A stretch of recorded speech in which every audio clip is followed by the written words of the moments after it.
Hello, it's Alex, the Bookubus.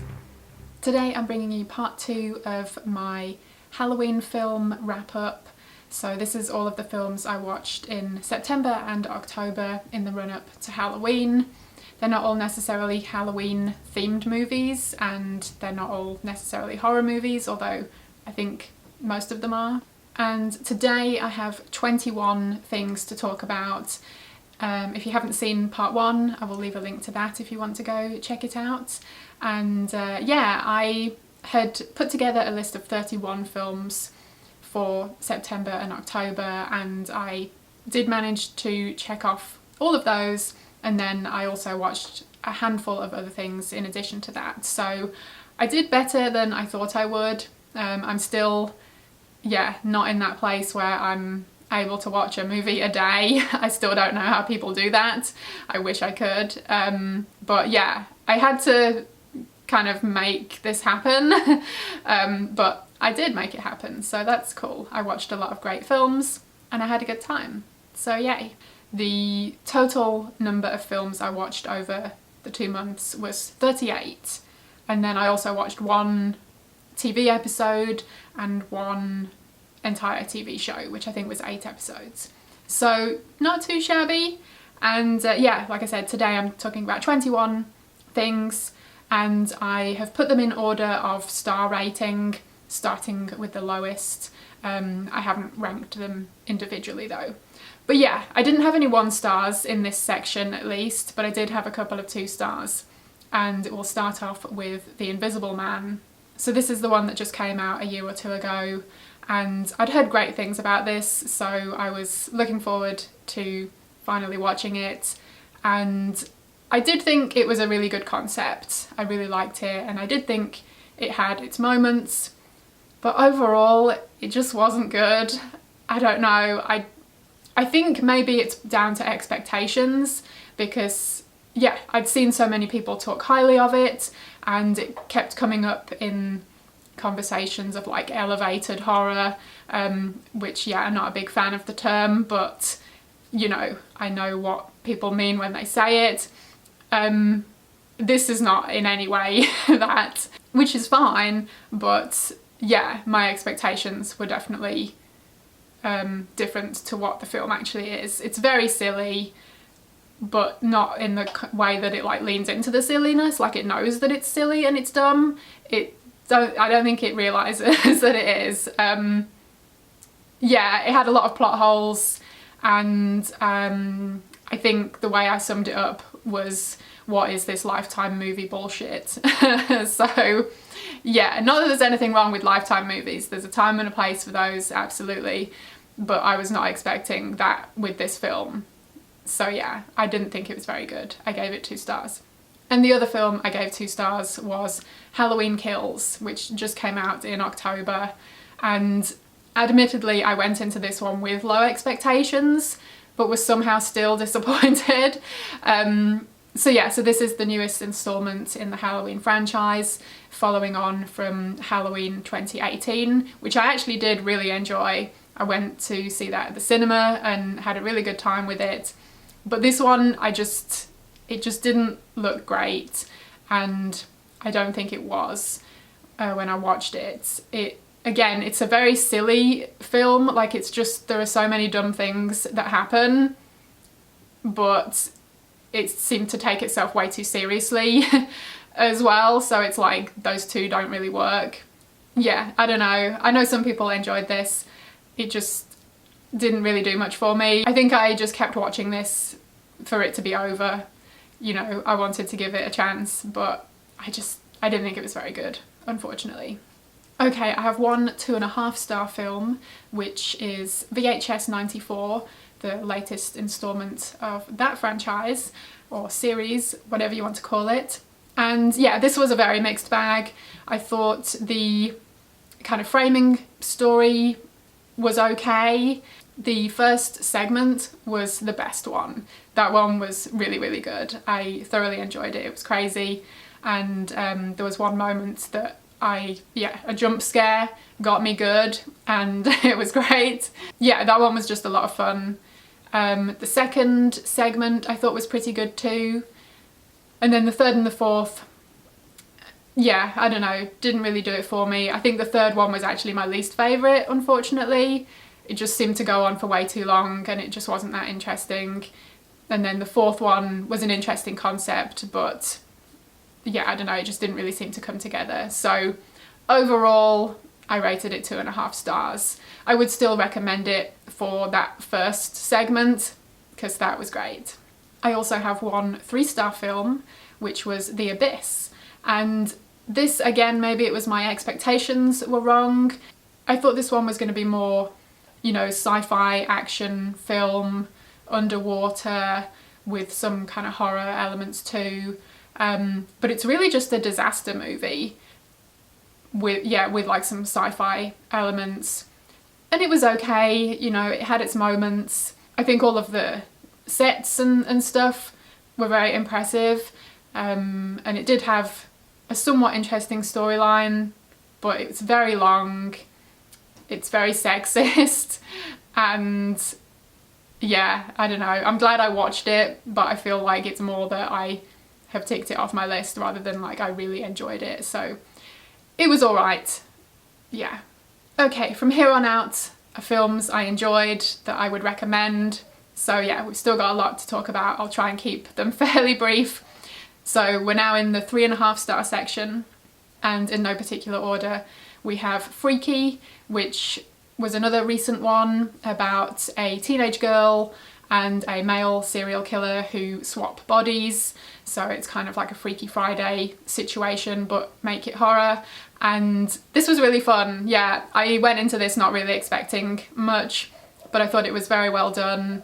And yeah, it was just a good time. I don't know what else more I can say about it, but if it's one that you have been curious about, then yeah, I definitely recommend it. I also watched Torture Garden, which is an anthology, and yeah, again, it was like a somewhat mixed bag. You know, some of the stories were better than others, but it's definitely worth the watch. I really liked the framing story, which is set at this kind of sideshow with someone who, you know, takes a few of the attendees into the back room, you know, for something extra special after the main event.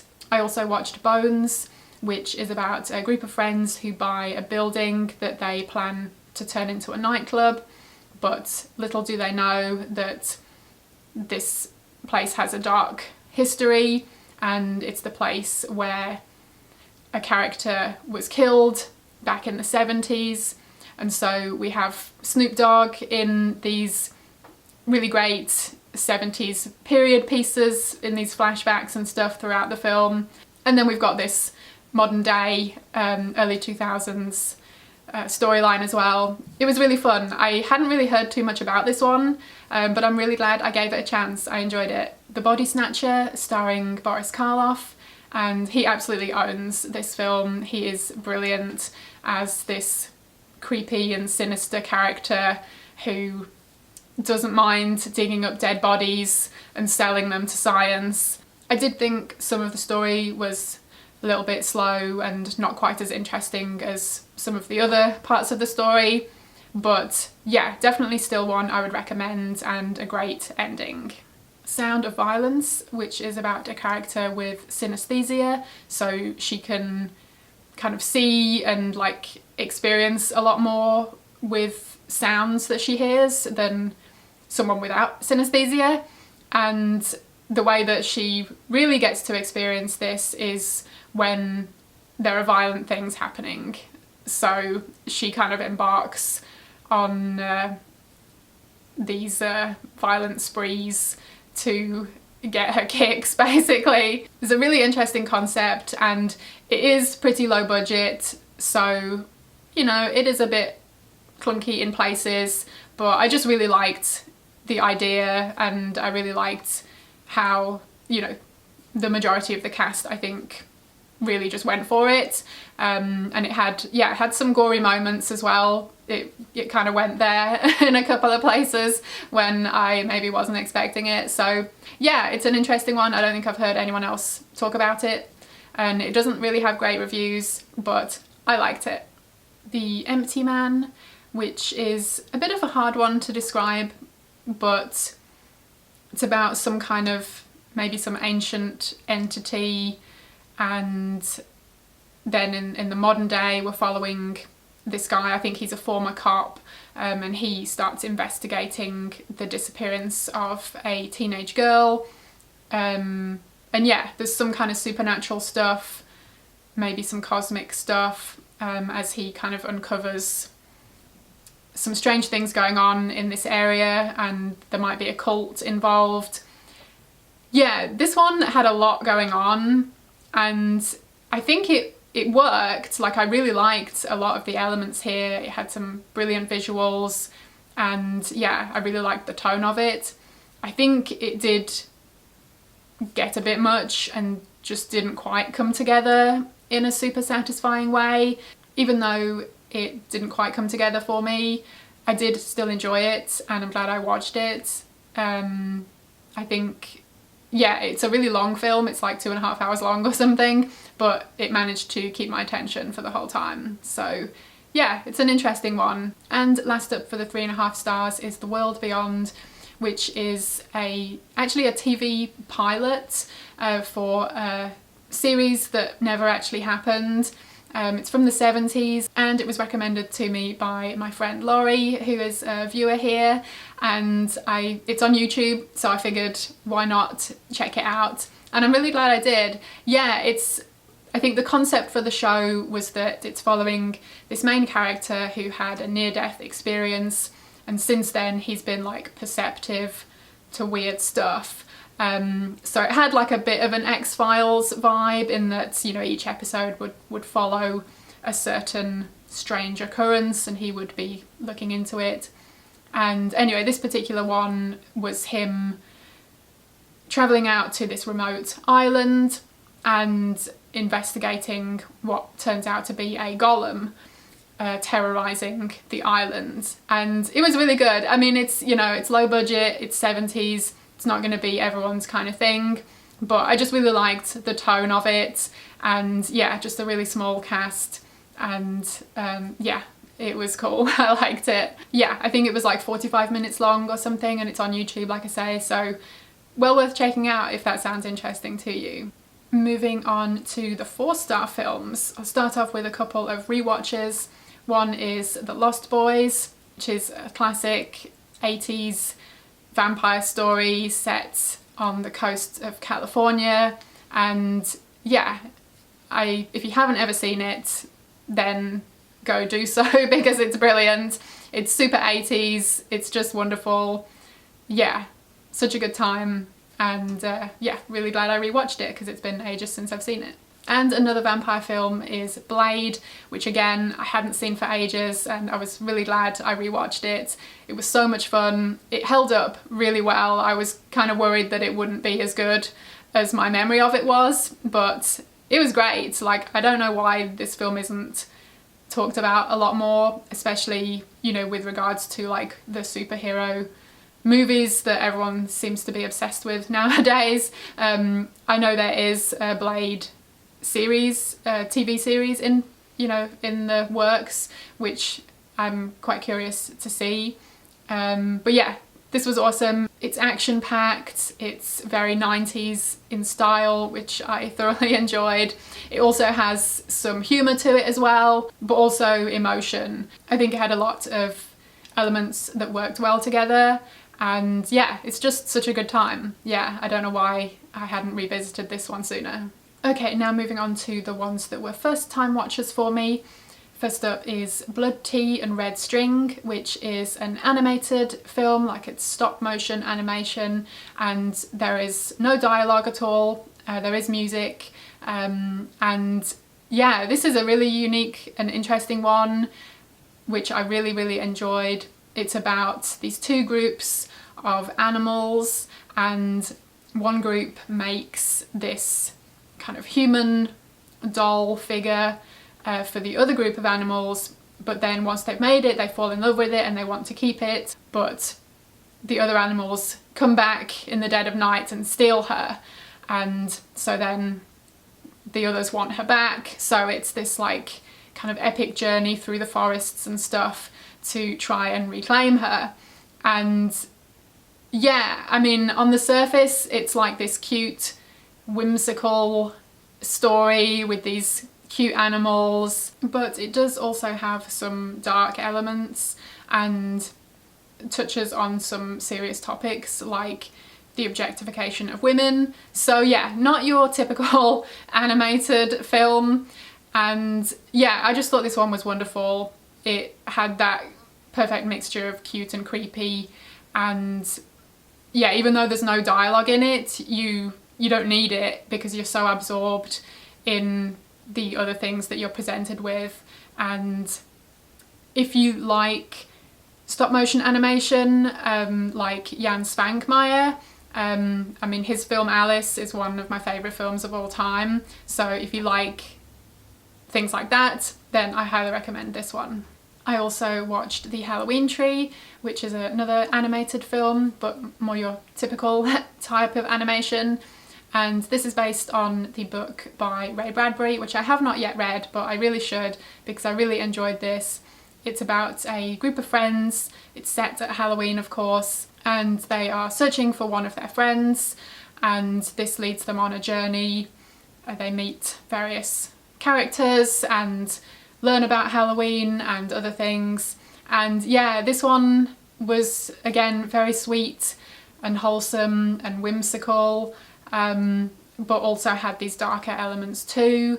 It's also a bit emotional, and yeah, it was just great, and yeah, super Halloween-y, so absolutely perfect for the season. And yeah, I'm sure this is one that I will revisit in future Halloweens. Another Halloween themed one I watched is Murder Party, which is directed by Jeremy Saulnier, who went on to do films like Blue Ruin and Green Room, which are awesome. This one is a bit different, it's definitely lower budget, but it was really, really fun. It's about a guy who finds this invitation to a Halloween party just on the street and decides to make a costume and go. What he doesn't know is that the other people attending this party are planning on killing him. So yeah, and all of these other people are artists in their own various ways, so it's quite satirical in talking about the art world. And I thought all of the characters were absolutely brilliant. All of the actors involved just absolutely nailed their particular roles.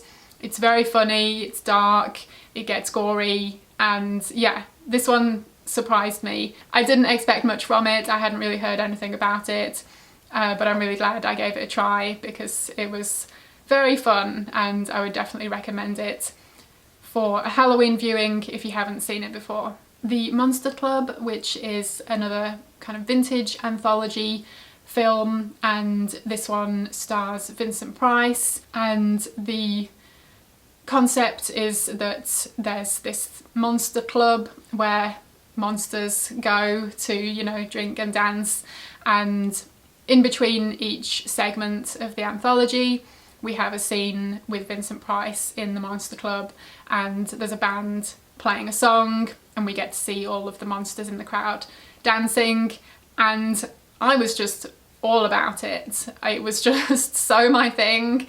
It was so much fun. I loved all of the songs. I was very sad that none of them were on Spotify. So come on guys, sort it out. But yeah, the stories themselves were maybe nothing, you know, to write home about, but still enjoyable. But I think it was mostly just the actual Monster Club thing that really did it for me because it was so much fun. I loved it. And last up for the 4-star films is Morgiana, which is a Czechoslovakian film from the 1970s. This is about two sisters, and there is an inheritance involved after their father dies, but one of the sisters wants everything to herself, and so she attempts to kill the other sister, but it's a very long drawn out kind of process, and she's scheming all the time. And I didn't even realise until my husband had googled it and found out, but the two sisters are actually played by the same actress, but they did such a great job with the makeup and the costuming, and also just the way that they filmed it was really impressive, because I would not have noticed that they weren't the same person. So yeah, this one has such a great style to it. I loved the look of it. I think they're trying to emulate probably like early 1900s fashions, which is Edwardian, maybe? I'm not actually sure. My historical fashion knowledge isn't the greatest, but whatever that was, they did a great job with it. Yeah, this one was an interesting one, quite unique, and again, yeah, I think the actress playing the two sisters just absolutely owned this film, and yeah, she made me think of Tatiana Maslany in Orphan Black, which is an amazing show if you haven't seen it, but yeah, she plays like multiple characters, so yeah, it made me think of that. So yeah, if you like 70s kind of maybe horror adjacent art house films, then go check this one out. Okay, we only have 3 more films to talk about, so we can do this. And we're moving on to the 4.5 stars. So one of these is a rewatch, and it was Beetlejuice, which yeah, is another one I hadn't seen for ages, so it was high time I did so, and I really enjoyed it. Yeah, this one I remember kind of scaring me as when I watched it when I was younger, and yeah, I think especially when he turns into a snake, like every time I would have my hand on the banister of our childhood home, I'd be like, nope, not touching that, because it might turn into a snake. So yeah, I'm sure that was an experience that many people went through, right?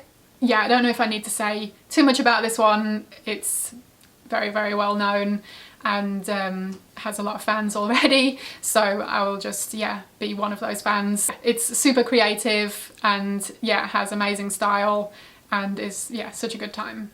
And the other 4.5 star is for a new film that just came out recently called Titane, or Titan. It's a French film by the same director as Raw, which I really liked also. I think I actually liked this one a bit better.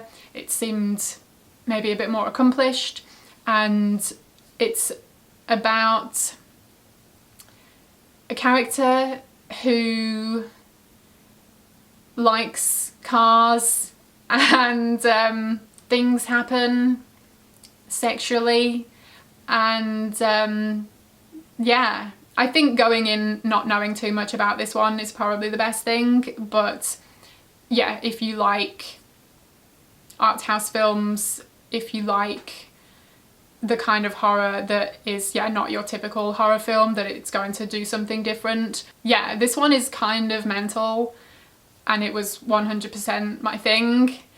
I don't really know how to describe it, but yeah, it goes from moments of, you know, very quiet drama to moments of, you know, intense violence and craziness. The main actress is phenomenal. I believe this is like her first proper role in a feature film, and yeah, she was just incredible.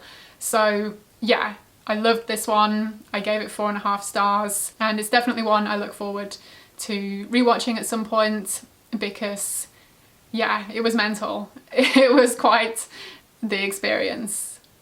And last up, I had one 5-star film, which was another rewatch. It was The Burbs. Of course, I'm going to give The Burbs 5 stars. It's just one of my all-time favourites. And yeah, why not revisit it in the Halloween season? This is about a suburb, and the group of neighbours are suspicious about a new family that's moved in to one particular house. It's kind of got a bit of a, you know, satanic panic vibe to it. Yeah, this is one that I watched when I was younger and has been a firm favourite ever since. It never gets old. It's hilarious and super quotable, and yeah, I just had the best time rewatching it. So yeah, so that is it. I do think it's interesting that, going over my part 1 as well as this part 2, my least favourite and my most favourite new to me films were ones that came out this year. So my least favourite was Malignant, which I gave 1 star, and my favourite was Titan, which I gave 4.5 stars. So yeah, quite the difference. So that was probably a fairly long video. If you're still here, then thank you for sticking around. And yeah, do let me know if you've seen any of these. I would really love to hear your thoughts on them, or let me know what you watched over the Halloween season. I would love to hear if you had any favourites or new favourites that you watched. And yeah, I guess I will sign off there. So thank you ever so much for watching. I hope you enjoyed it, and hopefully I will see you again in my next video.